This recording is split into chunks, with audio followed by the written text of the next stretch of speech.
Hello, everybody.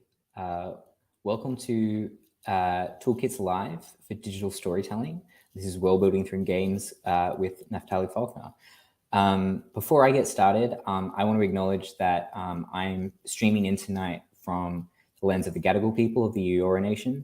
I'd like to acknowledge that sovereignty was never ceded here. This always was and always will be Aboriginal land. And I'd like to pay my respects to elders past, present, not just for here on Gadigal land, but to extend that to everybody tuning in from across the unceded nations of what's currently called Australia. I'd also like to acknowledge that my guest, Tali, is currently on Woiwurrung land. My name is Rory Green. I'm a writer, editor, and digital media artist. I'm also the facilitator of Toolkits Digital Storytelling. And I'm going to be talking to Tali Faulkner today. Tali Faulkner is a Ngai Te Rangi game designer, and he created the award-winning game Umurangi Generation. So I'm very excited to get into that with him shortly. A bit of housekeeping. Toolkits is a 12-week program for writers aged 30 and under to develop their skills in a unique and exciting online environment. Toolkits is run by Express Media, who have been around for over 30 years, developing, supporting, and promoting young writers through workshops that develop skills, through opportunities for constructive feedback and publication. For example, VoiceWorks. I wish I had a copy on me right now. Fantastic magazine. And also through awards and programs that recognize excellence. Toolkits is generously supported by the Copyright Cultural Fund. This session is going to be available on YouTube as a resource and is going to be captioned in the coming days. But if you're tuning in live and you'd like to ask any questions you can do so on our online event platform, the Express Media Zone. Link will be in the comments here. On Twitter using the hashtag EMToolkits or via the live chat section on YouTube. We'd really love to hear your questions. So Phil, please do share them throughout the session, and we're going to have a bit of time towards the end to talk through them. That's my kind of intro spiel. Hey, Tali, how's it going?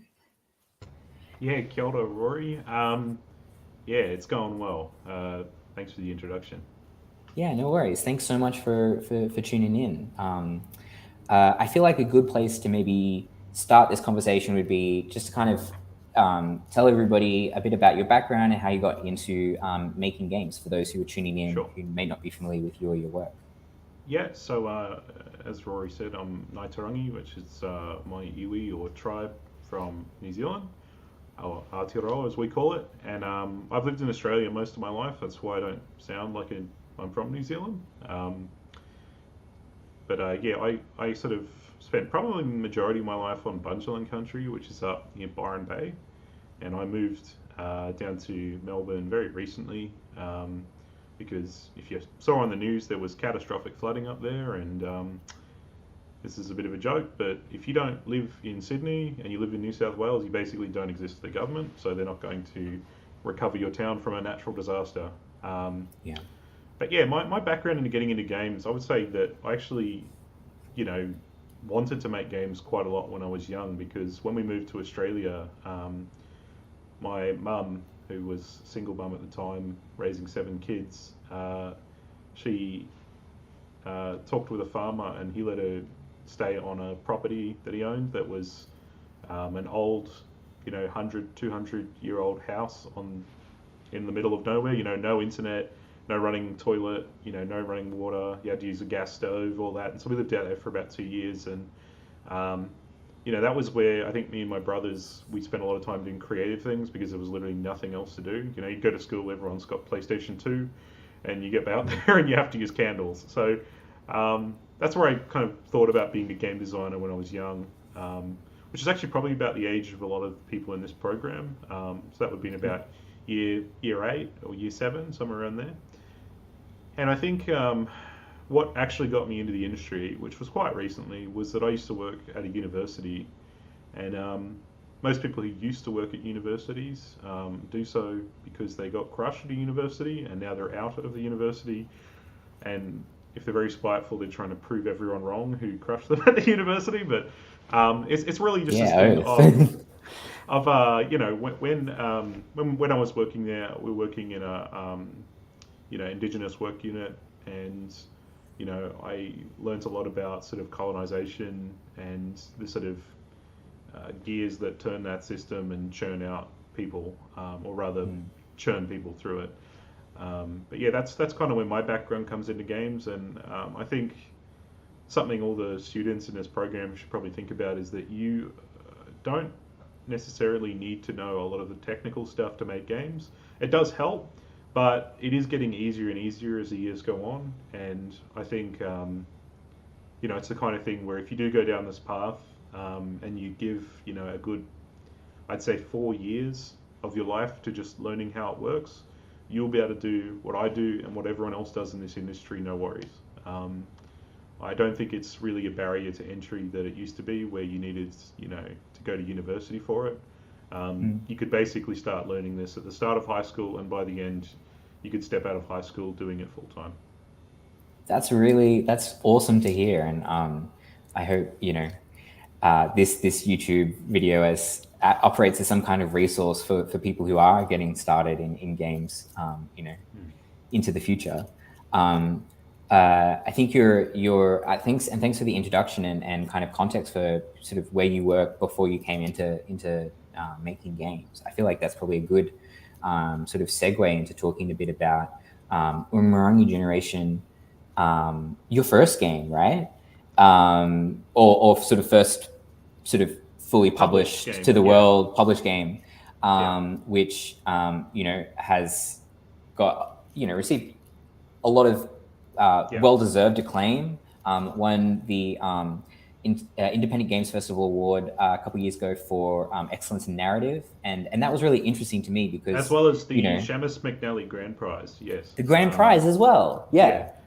Sorry for that. And I think, the way I explained it to my parents who don't know anything about this is I said it won the same award as Minecraft. And they oh my God. Because everyone knows what Minecraft is, right? Yeah. So, all the students probably know what Umurangi is. But basically, for anyone listening into the stream who doesn't, it's a photography game where you go around taking photos of things called photo bounties, and the idea is that you can take those photos however you want, and you're sort of judged on a few things, but you're not really critically judged in sort of a, objective, documentary style thing where you're trying to frame things. It's really about the creativity of it, because, for me, I think that's what photography is. It's all subjective. It's really about, what you're trying to communicate through the image and things like that. So yeah, that was kind of the gameplay premise for anyone who's coming in wondering what this is about. I think that's really helpful context, and also sets up kind of what I wanted to talk about with you for the game, which is the kind of the narrative design. Like the fact that it won this very prestigious award for narrative is interesting for a game that doesn't have an opening text crawl, or it doesn't have it doesn't really have dialogue. It's a very specific kind of approach to narrative and world building for this game. So I'd love to hear from you. What was your kind of experience world building for this game, and how did you kind of approach weaving the narrative with this mechanic of photography? So just before I go into that, I think there's something very important about what you said there, which is, I made a game that won a narrative award, and there's no, written narrative. What we usually consider of as a narrative is, a book or something like that. But I would sort of point to something Alan Moore, who's a comic book writer, a very well-known comic book writer who made Watchmen and The Killing Joke and a bunch of other sort of comic books that really pushed comics forward, is that he kind of mentioned this idea that, if I wanted to make a movie, I'd make a movie. Or if I wanted to, write a poem, I'd do a poem. But I want to make comics, and therefore I'm using the medium of comics to tell this story. And if you've read, Watchmen, he's one of my favorite out of it's this sort of thing where he uses the panels of the comic to tell the story by just how he's positioned them and things like that. He'll make it that you'll turn the page and that's where a shocking event happens out of nowhere, and you get the surprise because you weren't able to see it going through the page. And I think that if you're talking about games as a medium for storytelling, you need to really consider this idea that the gameplay itself can be the narrative. The doing, or the verbs that you think of when you play a game can be the way you tell the story. So with Umurangi, that's taking photos. And one of the benefits of, if you think about that gameplay mechanic, is that you are getting people to look for things in the environment, and therefore their eyes are going to be searching around, and therefore you can start to put world building everywhere because their eyes are going to now be searching for the thing that is the story. Yeah. Now, something I'd say about that is you may think, well, that works for Umurangi, but how would I do that with any other game? That seems like it only works with one concept, but it's actually not. Because what I think you should really be looking at when it comes to this concept of world building is an academic concept that's quite sinister called nation building. And so nation building is, from what I understand, a contemporary form of colonization. And that is to say, if you go and look at sort of academic literature around this concept, it's usually written by generals and, war hawks, like people who want to murder millions of people. But the point of it is, whenever they go and invade a country, what they want is a few key things to create what's called a homogeneous citizen, right? Which is, they want everyone to speak the same language, they want everyone to believe the same religion, and they want everyone to have the same, myth making. Now, that can get really sinister, and I'm sure you've seen things very recently that definitely speak to that concept with the ongoing conflicts around the world. But, if you think about that in a fictional sense, that's where I think world building starts to get very interesting, because what you essentially ask as a question is, with this fictional world, right, what is the things that make the citizens homogenous? And I think if you're really struggling to understand that, I think you start with a very simple concept, which is, what is valuable to the world that you're looking at? Like, what does value look like? And, for some games, it can just be money, right? But the whole thing around money is that it is an incredibly, efficient way of nation building, because you're telling people what value is, and you're putting things on it that ascribe what you think, a perfect, valuable citizen, so value that you put them on the money is. Like, think about the money, if you still have physical money. I know I just use my credit card for everything, but think about the money in Australia and what is on it. You have these banknotes that increment up in value, and when you look on them, you look at what, exactly, right? So you turn that one over, right? You've got that doctor there, right? But something that's very interesting about that doctor is he is Reverend John Flynn. And You're what right. religion is that, right? It's not Buddhist. It's not Hindu, right? It is a very Christian religion, right? Now you keep going through that money, and you can start to see where that nation building starts to show its, like, it starts to show very clearly what a valuable citizen in this society is. If you want to look at sort of the what a theorist called Stanner called sort of the unnoticed racialism of Australia, the only Aboriginal person on this Australian banknote, the $50 note, is really acknowledged for his contributions to white Australian society. That is, the things like the shearing, the the inventions, the patterns. He's wearing a suit, things like that, right? So it's very clear that this note is trying to tell this society that this is what a good Aboriginal person looks like, right? It's very, very these racialized. contributions to capitalism. Yeah, well, exactly right. This and the whole thing about David Unipen is David Unipen, he did amazing, like, story work and things like that. Like, he did a lot of stuff that's very, like, culturally important, that is rarely discussed in the grand scheme of when he's brought up. So, I would say that to the students, if you're looking to figure out what nation building or sorry, what world building should be for your game, the first thing you should look at is value. And this idea that the money has things the society values on it is a very easy way to do it. Another way you can really think about this is, perhaps it's a resource that you have in the game. So I played a game recently that I played during my childhood called Ark Twilight of the Spirits, right? And it's not like the best. It's a kind of, it's a PS2 RPG, but there's a concept in it which is called a spirit stone, and the idea of it is basically it's this world's natural resource that's finite, and you basically have to kill the earth to get it. And as you play through the game, they become like the price to buy them, which is what you use in the game to power all your magic and Sure. abilities, basically to make combat easier on you. It gets more expensive as time goes on because they're running out, right?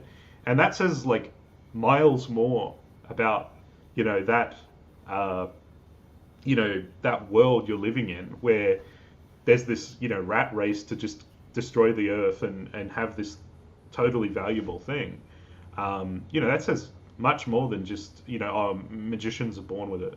You know what I mean? Mm. Mm. Or ascribing it to just this concept that's not really discussed. So I think that concept of world building could be a really really strong jumping off point to then start to talk about like the political nature of you know the world, because Yeah.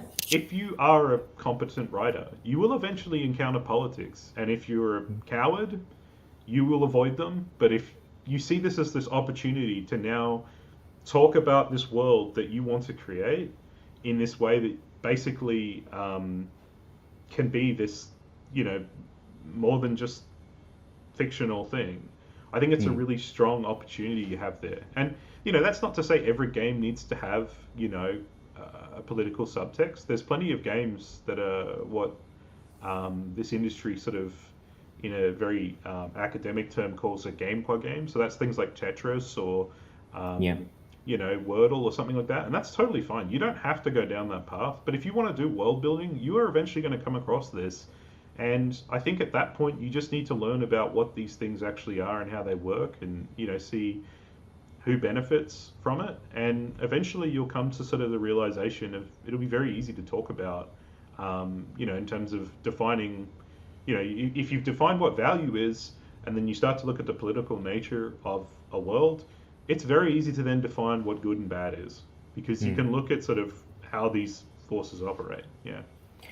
I really like that, and I'm keen to come back to this idea of the sort of politics within of world building, I guess. But I just want to I'd love to come back to this kind of idea that you were just talking about around nation building and defining what is valued within this world, and kind Yep. of and I think that, like you were saying, that the $20 note being a really cool example of kind of that those values becoming embedded in the objects and the icons Yeah. and the symbols within that world.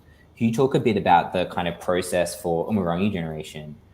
Sure. Defining that world building, and then how you then realize that within the sort of game environment.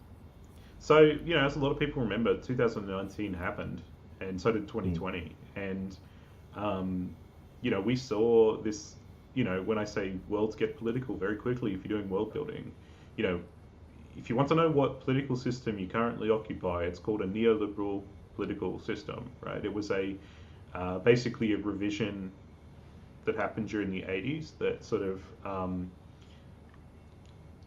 started with this idea of, you know, if you can afford it, you can do it, right? Or something along those lines, right? It's this form of capitalism that basically becomes very like, a lot of people cop out if they don't like hearing the word capitalism, they'll say something along the lines of consumerism. It's this very some people don't like calling it that, and then so they basically ascribe all the characteristics of this thing under this concept called consumerism. But essentially, Umurangi's political landscape is a neoliberal one. Now, my family, my mum, who's raised 7 kids by herself, basically. Immigrant to Australia, did not have sort of generational wealth to stand on. She had a tiny shit home in the middle of nowhere, which is all she could afford. And when these bushfires happened, it got burnt down. So, for me, I'd grown up in parts of that area. And when I saw that happen, I had a very personal response to these bushfires. Now, this is not me saying that your family should go through a traumatic scenario to become good at narrative, but for me, it was this thing of saying, when I saw this and then saw how this society responded to it, it was very obvious that there was a very opportunistic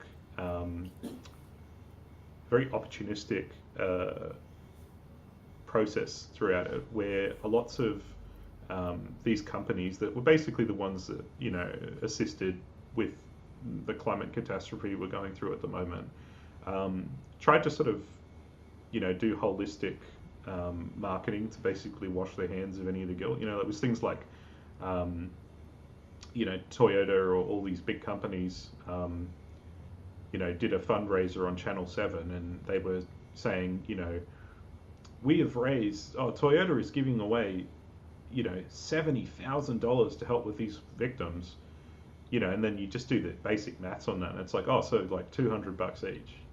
You're a company that makes millions a year, and now you've given people something that's worse than useless. Because I think that is kind of this whole thing of when this system of neoliberalism does this, it gives people the false hope that something's actually happening or changing around it. So like it's this idea that when you look at Umurangi Generation and you look at sort of the advertising specifically, it's really about this idea of avoiding to talk about the problem, or one of these characteristics of that political system is pull yourself up by your bootstraps, don't ask for handouts and stuff, which is hilarious because the people who benefit the most from neoliberalism supply they exist on handouts. Like, it's all because they don't pay tax on things. Yeah. And when you talk about advertising, you're referring to sort of fictional advertisements within the world, I guess.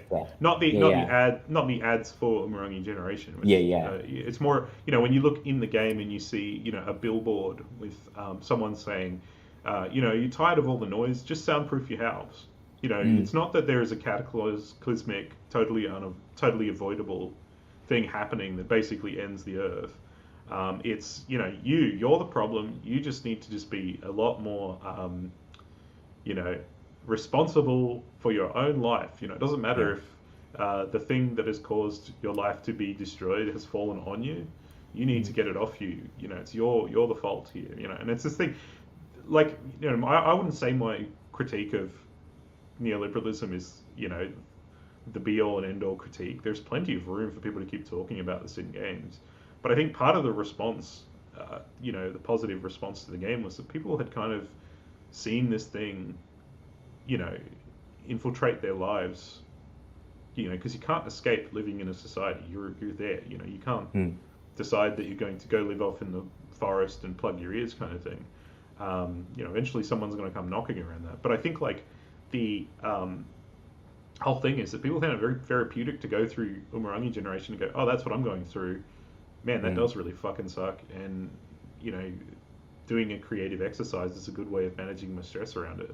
And, they could sort of think about the world they're in, And that kind of immersion, I think, kind of ties into something's on my mind, I guess, when we're talking about this kind of approach to embedding these this world and these politics in things like the advertisements and stuff.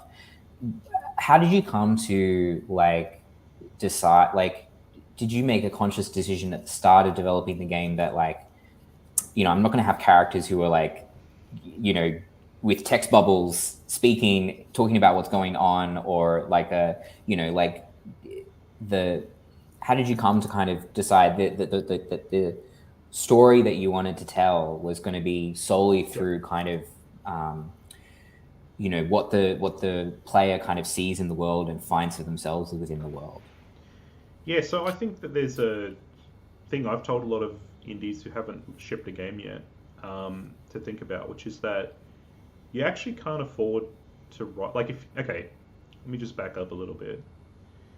If your strength is writing, and you've been writing for like years, and you can write no worries, you should write your story. But if you've never written a story, which most people haven't, don't do it for your first one. Like it's going to be you're going to be learning the ropes, and it's not going to come off clean.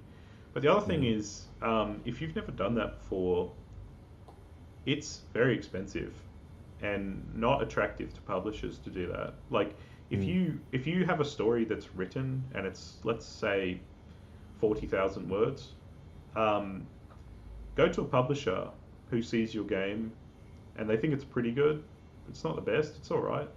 They're looking at publishing it, but then they see there's 40,000 words of translation they need to do and then check over and make sure it's all good. And then you've also got the anxiety of, oh, is it any good? People like this, you know, am I coming off as cringy? Do I even know what I'm wanting to say yet? It's probably best you just either you hire someone or ask someone you know who is good at that to do it, or just put it to the side and use the strength of your medium, which is gameplay. You know, and I would say that if anyone finds that kind of offensive, I would look at sort of how people also think about music, because this is an art, you know, and it's an art that has a lot of arts in it. You know, I'm not good at music. You know, I can play the triangle or, you know, a maraca or something like that. I'm not good at it. If I tried to make my own music, I would be totally drowning. You know, I wouldn't know what I was doing. And I think like with written stories, a lot of game designers are not story writers first. They are people who love the concept of games. And, you know, this is not saying to anyone, give up, stop making stories. It means, what I mean to say is, make something that you are totally ready to throw away. You know, before I made Umurangi, I was working on another game, and I, you know, had grand ambitions about a story and characters and everything like that. And I printed off, you know, my script that wasn't that long. It was maybe 50 to 100 pages long. And I put them up all over my wall, and I would draw on them and cross things out and make those creative decisions. And then I put it in a folder and never touched it again.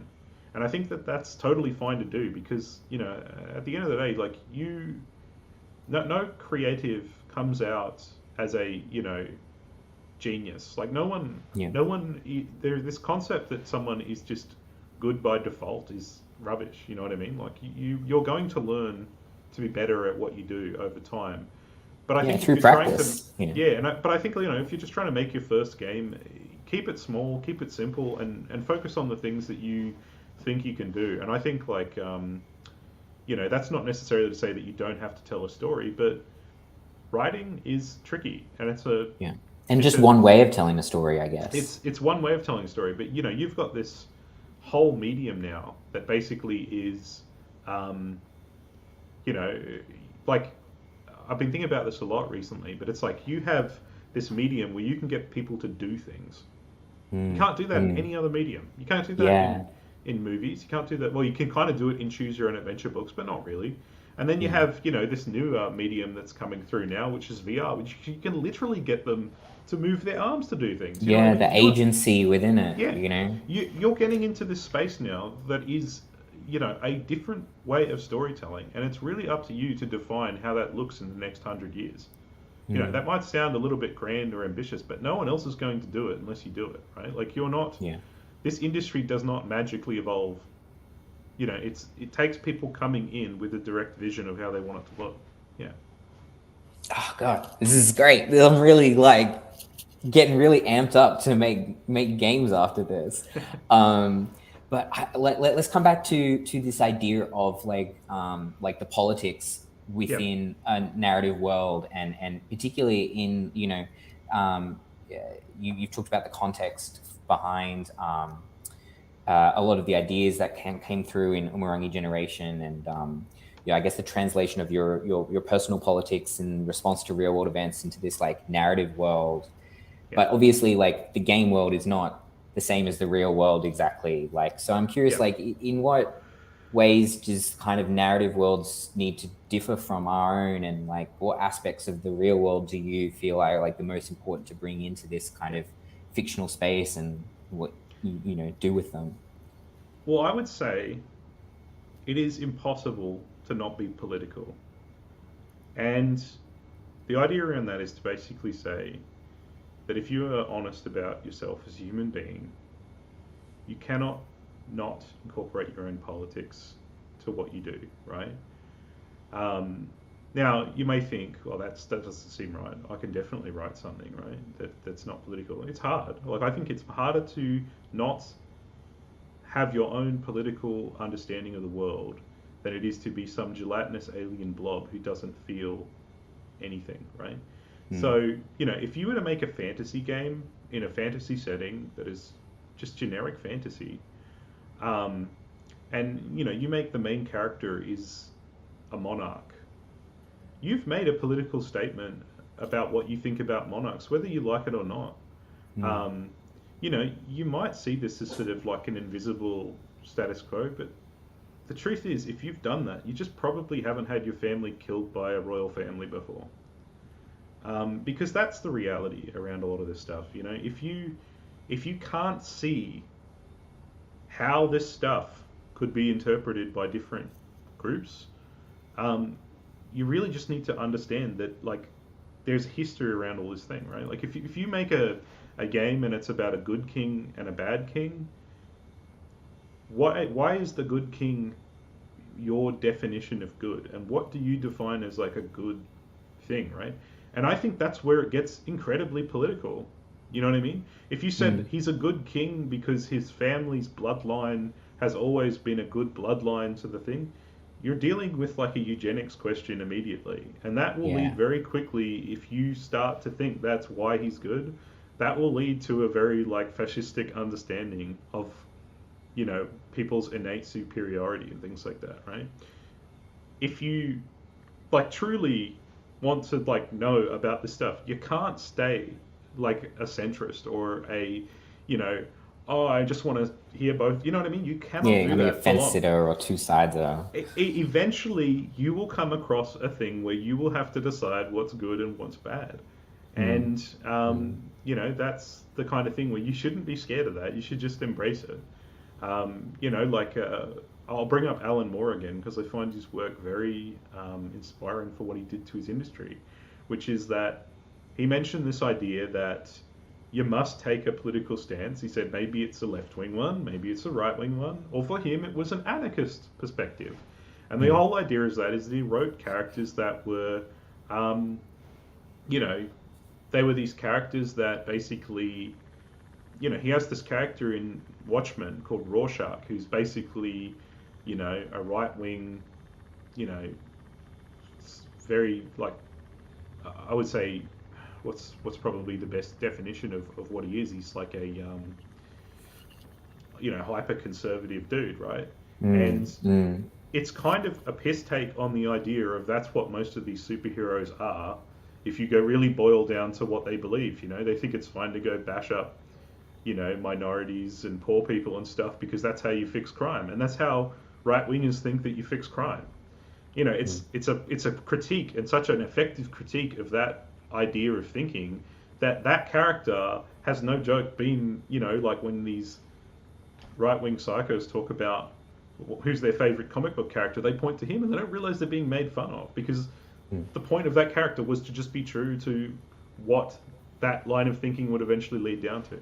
Now, I'm not saying that you need to make, you know, some, you know, incredibly deep political, you know, thriller that goes into all the ideologies and things like that. But I do think that like if you really want to tell a story that's interesting, you got to have something to bite onto that people can like associate with, right? Like if you want to sort of like base your world on, you know, stuff that resonates with people, it has to really be from our reality at the end of the day. You know, it can't Mm. necessarily be you know, this kind of thing that is totally alien, you know, and just thinking about that, you know, there's that film Aliens, um, which I think is probably the most like misunderstood political piece because the whole point of the film is that these big badass Marines get turned into,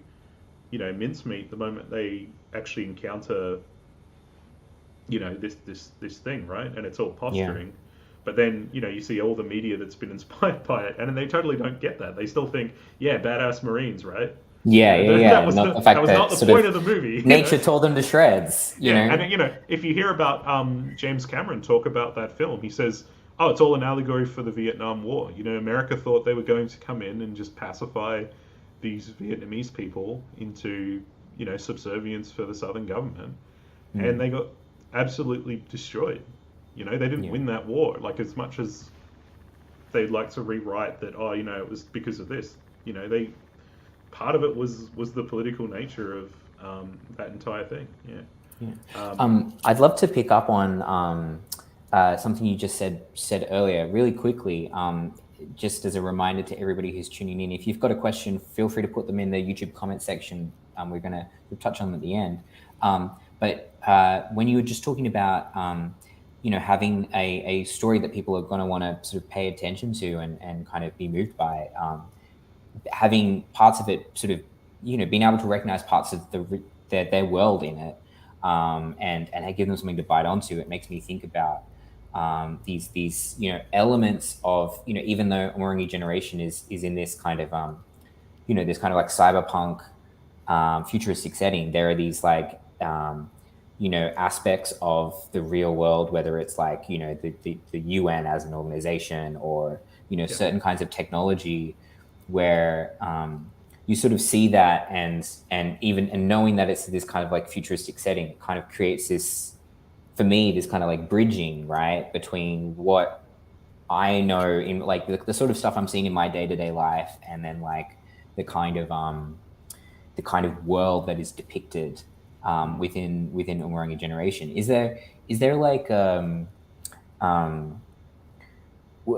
I guess, were there like ideas or aspects of kind of the kind of I guess critiquing neoliberalism that you um, uh, sort of had to think about how you wanted to kind of embed that within the kind of unfolding narrative within Umurangi Generation, in terms of like, I guess that idea being like really didactic and like this is what's going on versus kind of like Yeah. you know So, this is what one of my mentors used to say to me when I was at the university, and he was really the one who got me up to speed with what this neoliberal thing is. And he used to always say, play in the grey, you know. You don't mm, have to solve or come to a conclusion straight away. It's okay to sort of sit in it and just sort of figure it out as you go, right? Like, yeah see how it moves and track how it operates. Like what is this thing doing over here that leads it to walking over to here with no one batting an eye, right? mm, Um, I know it might sound a little bit, a little bit out in the middle of nowhere, but I think it's this kind of thing where you should know as a creative that you don't have to get it right immediately. I think you have to come to some kind of conclusion where you might stop here and then maybe pick it up on your next project and walk a little further with it. One of the game designers I'm really inspired by is Hideo Kojima. And part of that is because if you look at his games, there's, I'd say, about four of them that revisit this concept of memes, which is this concept of basically how do ideas kind of get passed on to the next generation, kind of like genes, right? That's why it's a word like that. And for me, it's this idea. When you think about it, it starts with a kind of surface understanding of, right. So if you had a person go through the same experiences as someone else, would they come out the other end being, basically the mimetic clone of someone? So like genetic clone, same mm, genes, mimetic clone, same memes, kind of thing, right? Would they have yeah the same yeah ideas that have been passed on to them if you did everything the same, right? That's kind of an yeah interesting concept. And then skip forward a few games, and it gets to this understanding of, right. So if ideas are passed on, what's the thing that passes them on? It's the English language or language, right? That's this replicator of memes. All right. So where does this concept of war and invasion and this, like very brutal, um, war economy come from. And you can see that it's really contained within languages that are from cultures that have totally gotten to the point where they're fine with the atrocities of war. You know what I mean? And it's this sort of thing where, as a creative, you don't have to figure it out perfectly in your first thing. You can really build up to it as you go. And I think that's true with everything, right? You're going to get better and more comfortable talking about it. So what I would say to anyone who wants to do that is, with Umurangi, the idea was, well, present it as it actually exists and kind of take the piss on just how stupid it actually tends to be. So that's that idea of, it's pretty easy to observe, when,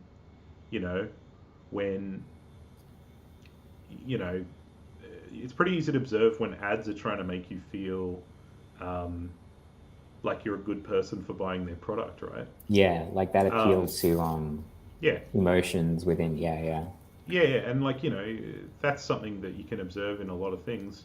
And if you want to sort of talk about this idea that, well, at the end of the day, what they're trying to do is basically make sure that you spend your money on their product, not the other one, right?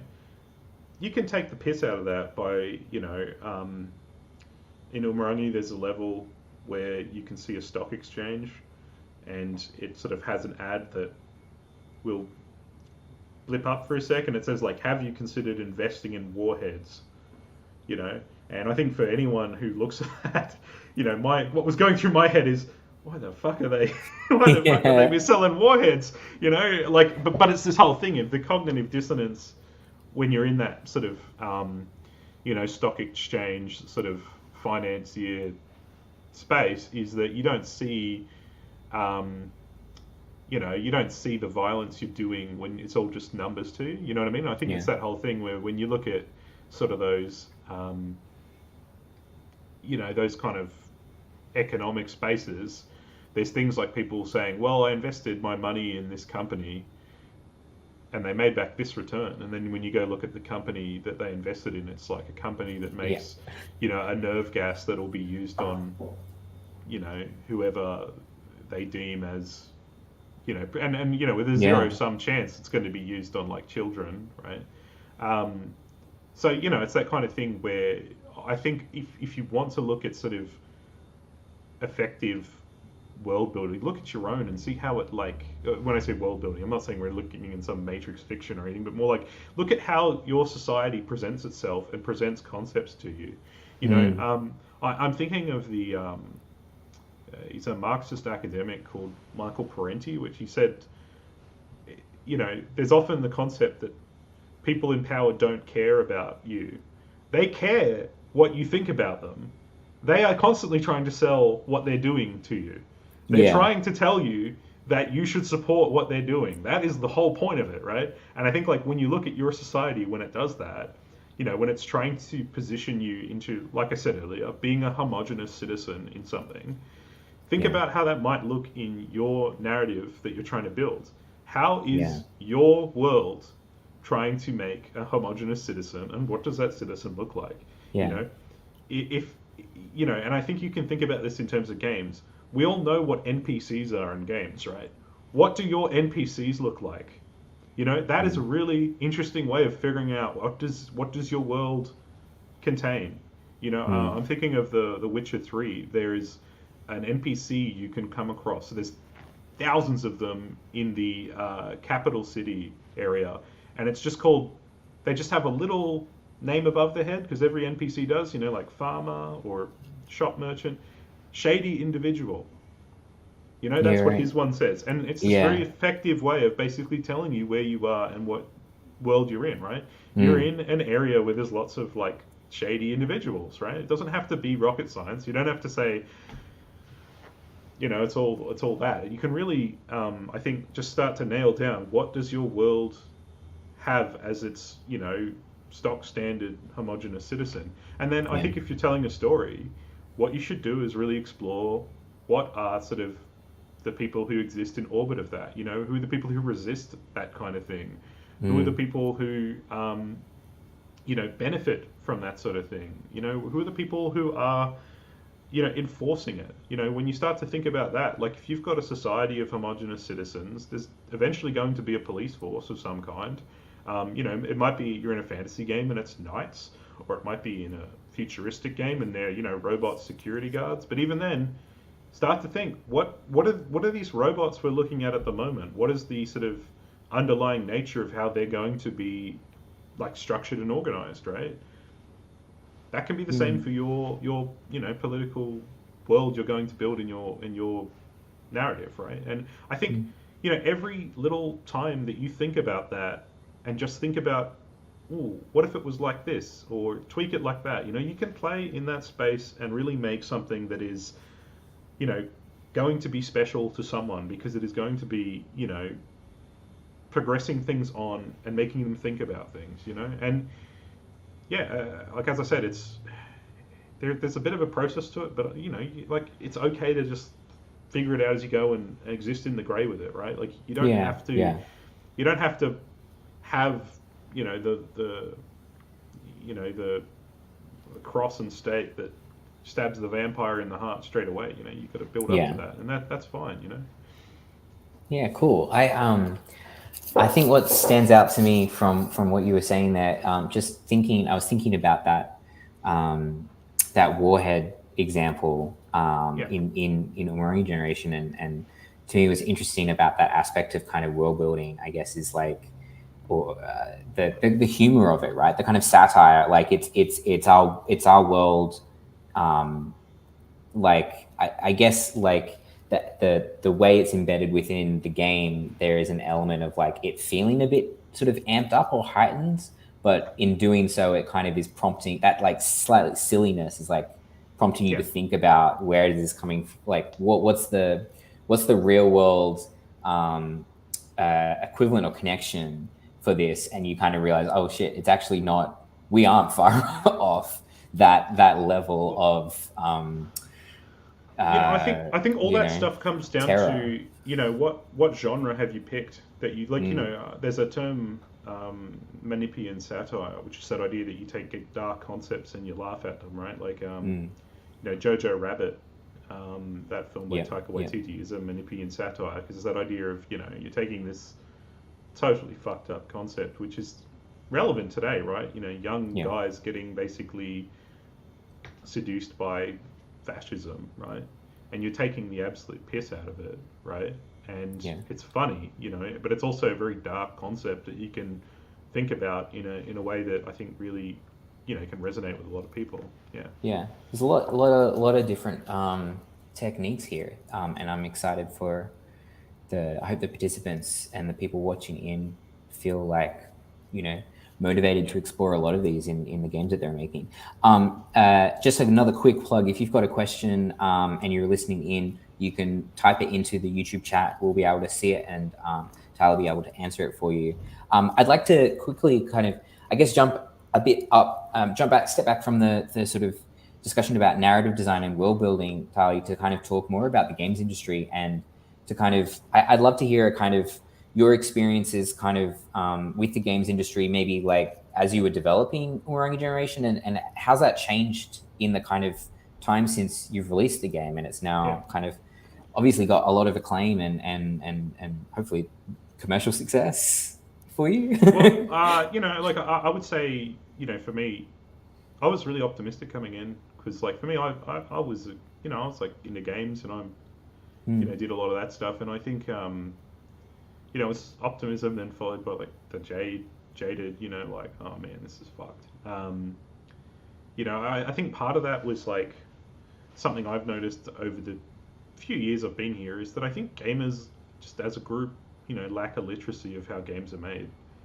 and part of that I think is that, there's a lot of secretive NDA stuff around what actually goes on, when games are being made, in terms of the creative pipeline of it, but also, when it comes to things like, submission and QA and that, like for me, when I was sort of not in the industry and just a thing, I'd usually agree to myself, how could someone release something that bad? You know what I mean? There's no bloody way, anyone should ever tolerate that kind of But then, you get there and you go, oh, how could that have been released that bad? Oh, well, it turns out that these game engines everyone uses are actually being made by human beings, and they fuck Yeah. up time to time, and it's not really the kind of thing where you can say, like, oh, why wasn't this, because, like, I think when you don't make games or you don't know how they're made, you kind of just assume it's all magic. Like, you look at it and you go, oh, wow, those graphics are so good. We have progressed so far in graphics. Look at the difference between games from the PlayStation 3 and the PS5, and you go, buddy, sorry to say, but, like, you're actually seeing on the surface the same amount of polygons. You're not, you know what I mean? Like, the main magic that is happening here is nothing to do with, like, textures or polygons or anything like that. It's like all these other optimizations. Like, I'll say this in sort of the idea that, if you look at sort of how a PlayStation 2 game had sort of polygonal assets for, say, like a hallway or, a building or something like that, that really hasn't changed up to now. It's really just been the thing of the shit that goes over the top of those polygons has gotten better. Like if you're a studio and you're trying to make a game that is, like, as beautiful as a AAA game, you are making every concession, or not every concession, you're using, like, every trick in the book to have as much stuff on screen. You've got more than you did 10 years ago, but using sort of all the same techniques of, like, LODs and, all these concepts and stuff. The real change has been, things like PBRs and, like, all these new technologies. And, like, the moment you start to talk about these sort of things, as I said, the literacy is not there for most gamers. They will not understand what you're saying when you start to get into that technical aspect of it. And so I think that when I look at the games industry from this idea of, okay, so the actual industry part is fucked for one reason. Sorry, I keep swearing in this. That's okay. It's messed up. But then you look at sort of like, okay, then the actual gaming landscape doesn't seem to understand how the things are actually made. You just go, like, okay, and I'll say this to anyone watching, and remember this, okay, this whole industry will not change unless you do something. Like, stuff does not happen overnight. Like, I had a friend who used to always say the way to execute change in the world is to build a better mousetrap. And the idea around that is to basically say, if you want this industry to change for whatever social good or better in the world that you can think of, you need to go in there and show them how it's done. That means you go in there and you make something so damn good that everyone copies it through mimicry or whatever, or they look at it and they go, I'll use an example of something that always pops up every 6 months for Māori people in games. Oh, maybe we should, get someone who's Māori to design these, Māori tattoos, because we keep fucking it up every 6 months and there's always backlash from it. Now, if you look at the industry, how it sort of exists, the reason they don't do that is because they're either scared, they don't know someone, or they think it's going to be too out of their price range because we already have an art team. Why do we need to outsource this next thing, right? But I think if you can basically show through your work the reason or the value why, people should care about what you're doing, that's how you are going to affect change. I'm thinking about this in the idea that, like, LGBT stories in games 10 years ago were, stereotypical, tokenistic, not great. They were stories that were basically rubbish. You know what I mean? Yeah, either very cliche or kind of in Yeah. that trope of ending like a queer tragedy, right? Yeah. Like Oh, these characters exist to yeah. be killed off in some way or be shown, Yeah. And now, we've had writers come out who have said, no, there's no meaning to that story. This is something that actually means a lot to us, or, this is something that has actual guts to it. And I think that you've seen this thing of, it's not suddenly now there are great stories, but it's really this thing of there's an attempt to catch up from the rest of the industry on it. You know, they're going, well, we don't want to be seen as 10 years ago around this. We've got to actually move it forward. And I think, you know, it's a bit of a, you know, like hammer and a peg way of looking at it. Like, it's a bit dumb in terms of it's a very like crude, that's just how it's going to happen. But I think, you know, like I said this to a friend, you know, when it comes to sort of Indigenous storytelling in games, do I trust Ubisoft to do it right? No. You know, they've proven they don't know what they're doing around it. So this idea that, you know, they would, you know, suddenly figure it out, it's not going to happen. Like, it's really going to be the thing where, for me, when I think about it, it's like, try and get as many Indigenous people in positions where they can do that as possible. You know, and that doesn't happen with, you know, asking. You've got to go out and like do it.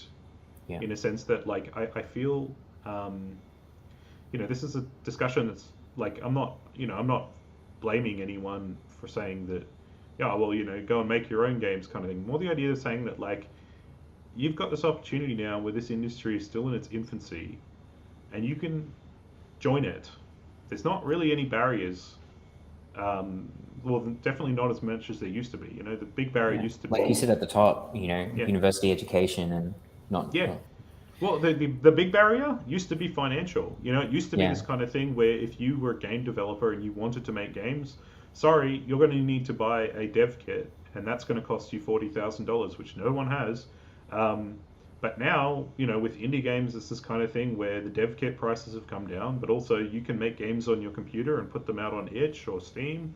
And if it does okay, then you can put them on console and you can start your career from there. It doesn't have to be this, you know, you come out and it's all a hit straight away. You can really gradually build up into this thing. But I do think it's really this concept of, you know, do you trust this industry how it currently is to tell your story? You know, do you think from all the problems you've seen in this industry that they will be able to say what you want to say about the nature of reality and the stories and narratives that you have burning in your heart? Do you really think this industry at the moment is going to do it better than you? Because if you do, go get a job at Pizza Hut, like, but it's not, all right? Yeah.